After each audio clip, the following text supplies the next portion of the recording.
Sa Clark? Ang bilis, di ba? Dito na tayo sa... Sa Clark? Hindi, kung kaya ko talaga, I mean, I'd love to take her to San Sebastian in Spain. Ako din mo sasama. Pwede naman direct, maluwag naman sa likod. Hindi, pero kasi nanggagaling yan because ngayon lang ako nakamit ng tao or babae na hindi mahilig kumain. Ay? Mahilig siya kumain pero sa matamis, desserts, ganyan. Gusto kong introduce sa kanya yung parang yung palette mo, di ba? Parang gusto mong introduce sa kanya. So I think magiging masaya kung magagawa namin yun. It's going to be a gastronomic experience. Yeah? Lloydie, paggawa ng movie na to, habang parang hindi niya na alam kung paano ma-inlove ulit. Kayo, habang ginagawa niyo to, Jeren, Lloydie, ano yung estado ng puso niyo or ng buhay niyo? Ikaw dyan, aabot ka na pa ngayon? Buti ka pa, charot. Hindi naman pwedeng tigilan yung pagtitik ng puso direct. Pero pwede siya magpahinga. So in your Pwede case, naman siyang tumibok ng... Pag ready na uli ang time. Pwede naman po siyang tumibok ng... para sa sarili mo eh. Wow! At hindi para sa iyo. May hugot yun. Hindi, di ba? Seriously, parang... Yan ang tinuturo nga na. Yes. Love yourself. Yeah, it's one of the greatest discoveries na pwede mong ma-experience sa buong buhay mo.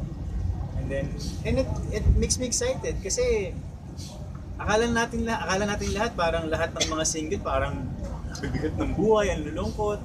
Actually, na-excite ako because pag dumating yung araw na yun and mangyari yung mga pinagagagawa ko sa pelikula, mga look of love, mga may makita kang babae, it makes me excited kasi napakaganda ng pwedeng mangyari. It's Good night. Okay lang. Eh, ikaw, dyan tumitibok pa ulit ang Lagi naman puso mo ngayon. tumitibok yung puso ko eh.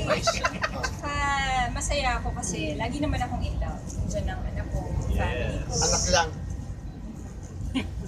Eh, ba't yung dati may nagsabi na inaalin niya sa'yo yung trophy niya?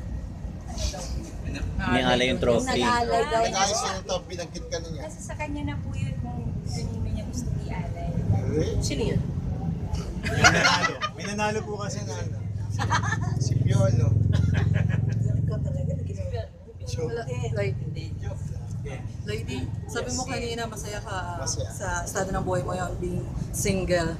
Pero kasi lately lang, direct, excuse ko na, diretso na namin to. Kasi sa Instagram post, nasa Hong Kong si Angelica, sorry. Tapos mukhang ikaw nasa Hong Kong din.